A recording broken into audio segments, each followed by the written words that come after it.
Mau nggak kira-kira?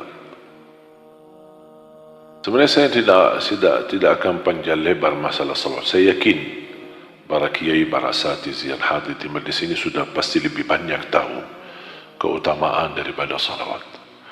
Cuma saya ingin menyampaikan satu hal, mudah-mudahan bisa membantu konek batin sama Rasulullah.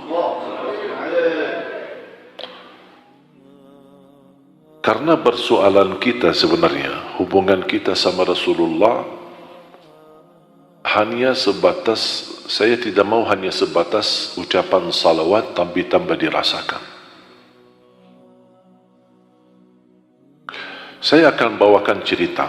Yang pertama, Allah tidak mengizinkan siapapun yang bisa bersalawat langsung kepada Rasul.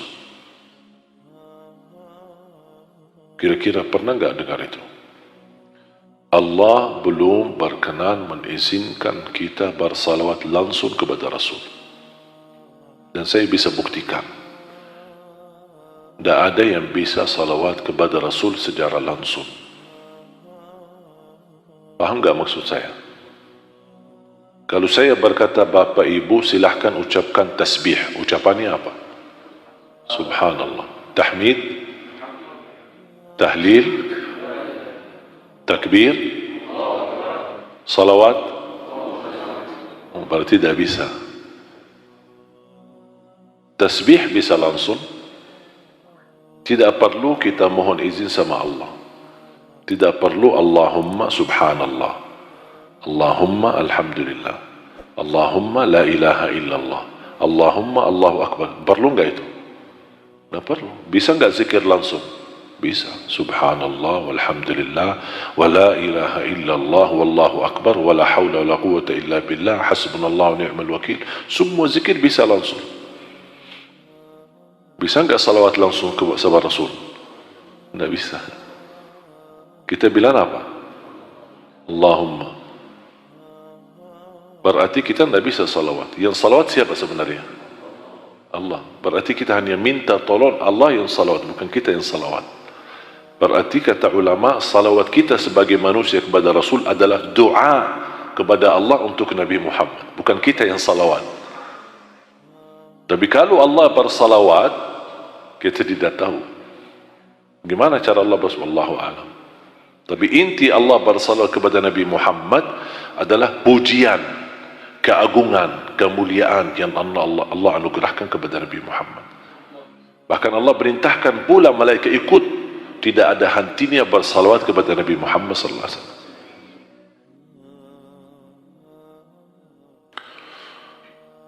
Inna Allah wa malaikatahu yusalluna 'alan nabi. Ya ayyuhalladzina amanu sallu 'alaihi wa sallimu taslima. Saya sengaja baca ayat ini. Saya ingin mendengar reaksi dari jamaah. Responnya apa? Begitu saya baca Inna Allah wa malaikatu yusalluna ala nabi, langsung jamaah ini kan, langsung salawat. Kalau kita menhayati ayat ini, harus mampu membedakan berita sama perintah. Inna Allah wa malaikatahu yusalluna ala nabi, itu belum perintah, itu baru berita. Allah ingin memberitahu kepada kita, Allah dan malaikatnya bersalawat. Dan ini menurut saya berita gembira, menunjukkan betapa mulianya Nabi Muhammad di sisi Allah. Saking mulianya Nabi Muhammad, Allah bahkan kata yusallun, artinya fi'il mudhari' yang tidak ada habisnya, terus menerus salawat. Allah dan Nabi Muhammad malaikat bersalawat kepada Nabi Muhammad. Artinya apa? Itu berita gembira. Kalau terhadap berita gembira, ada apa yang semestinya kita ucapkan? Contoh, ada bapak ibu terima telefon, alhamdulillah bapak ibu anaknya lulus sukses, bahkan dapat tinggi 1. Inna lillahi wa inna ilaihi raji'un. Kira-kira pas nggak ucapan itu? Hah? Alhamdulillah anaknya sudah diterima di Universiti Al-Azhar Mesir. La haula wa la quwwata illa billah. Gitu ya jawabannya. Terus jawaban yang tepat apa? Alhamdulillah. Mensyukuri berita gembira. Sama. Inna Allah wa malaikatahu yusalluna ala nabi. Jawaban yang tepat, Alhamdulillahi Rabbil Alamin. Kenapa Alhamdulillah? Karena ini berita. Kita menjawab sesuai menhayati isi Al-Quran. Kapan kita bersalawat? Ketika ada perintah. Ya ayyuhalladzina amanu. Ini kan panggilan. Hei orang beriman. Siapa? Kita. Kita ini orang beriman. Dan ini yang dimaksud adalah orang yang kalau kita baca ayat ini, berarti yang dimaksud adalah aku, diri kita masing-masing. Harus kita merasakan ketika ada ayat ya ayyuhalladzina amanu, berarti Allah panggil aku. Kata Abdullah bin Mas'ud, "Idza sami'ta ya ayyuhalladzina amanu fa'ar'iha sam'aka fa innaha imma amrun tu'maru bihi wa imma nahyun tunha an." Kalau dengar ya ayyuhalladzina amanu, dengarlah baik-baik, karena ada perintah atau larangan habis itu. Makanya ketika saya baca ya ayyuhalladzina amanu, saya langsung ucap labbaik. Ada apa ya Allah? Allah panggil aku, apa? Ada apa ya Allah? Saya siap, sami'na wa ata'na. Apa perintahmu? Sallu alaihi wa sallimu taslima. Allahumma salli wa sallim wa barik alaihi.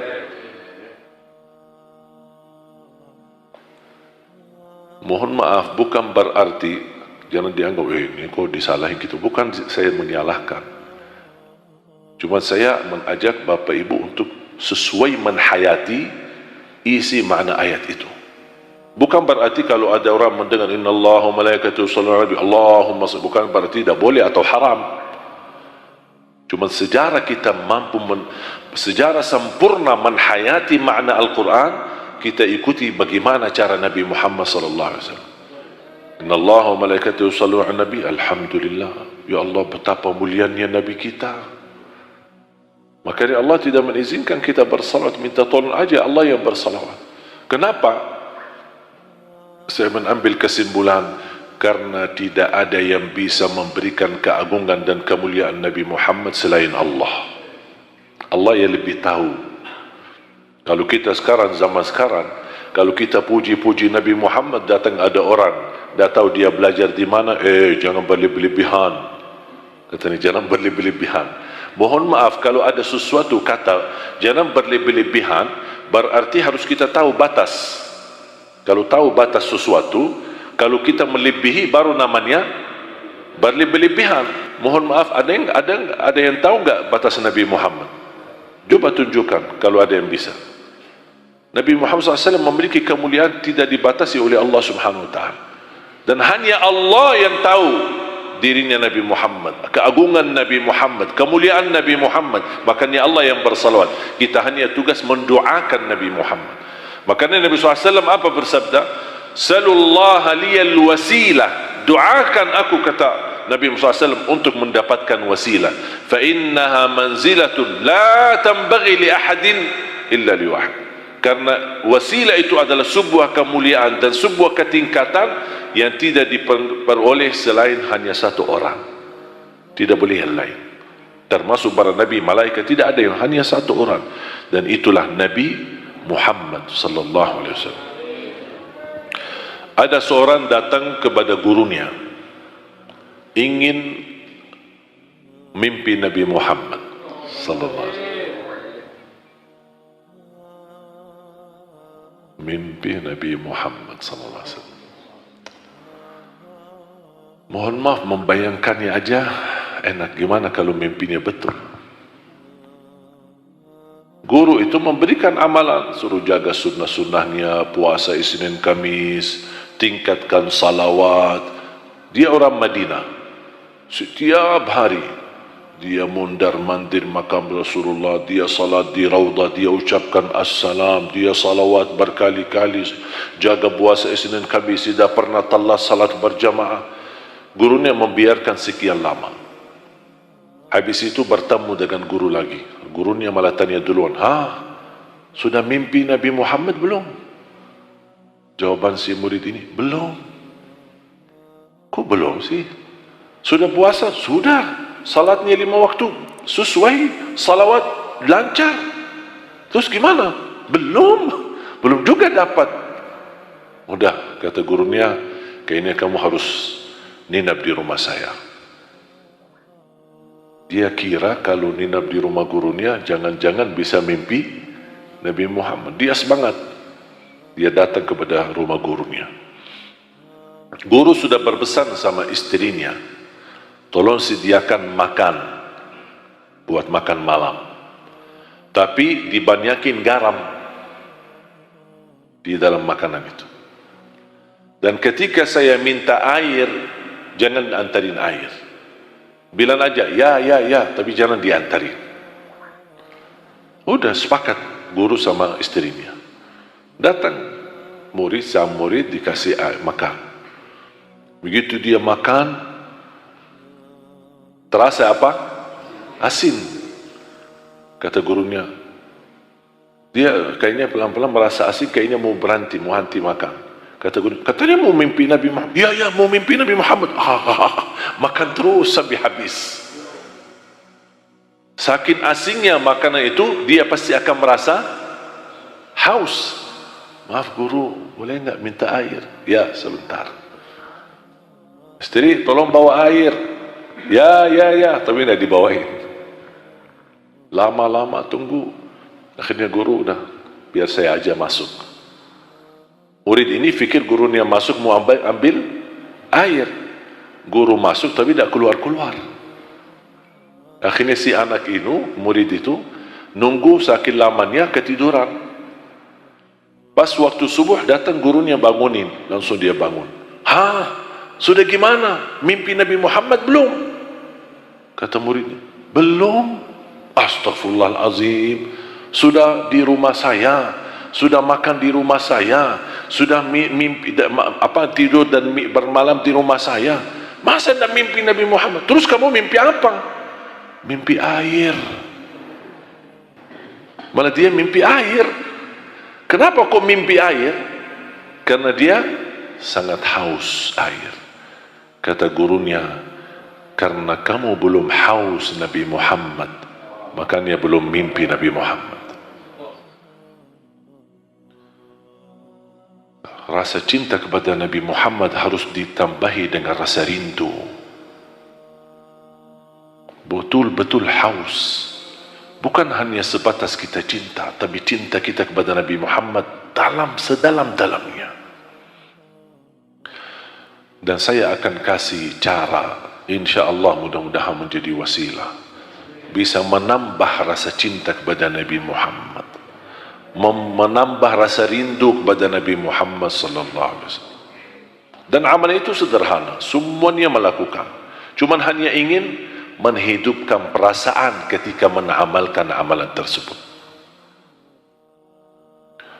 Contoh, kalau berpakaian, apakah pernah enggak kita sadari ketika berpakaian, apa itu celana atau apa baju, apa itu gamis atau jubah atau jaket, pernah enggak kita sadari saya melakukan berpakaian, saya masukin kaki yang kanan sebelum yang kiri, masukin tangan yang kanan sebelum yang kiri? Pernah enggak kita rasakan? Atau hanya biasa pakai pakaian udah jalan? Kita pernah sadari enggak? Atau karena sudah rutin kebiasaan akhirnya tidak disadari? Mulai hari ini, malam ini saya mohon diperhatikan itu. Kenapa kita berpakaian dengan tangan kanan atau kaki yang kanan?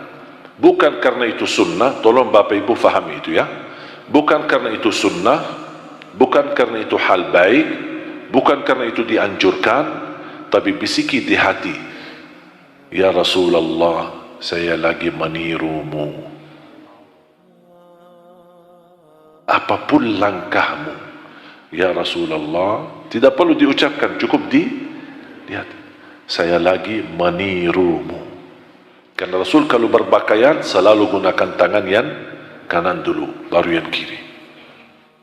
Saya sama anak-anak saya, yang paling kecil 1,5 tahun, saya pakai pakaiannya, saya selalu pakai, ya Rasulullah, anakku menirumu.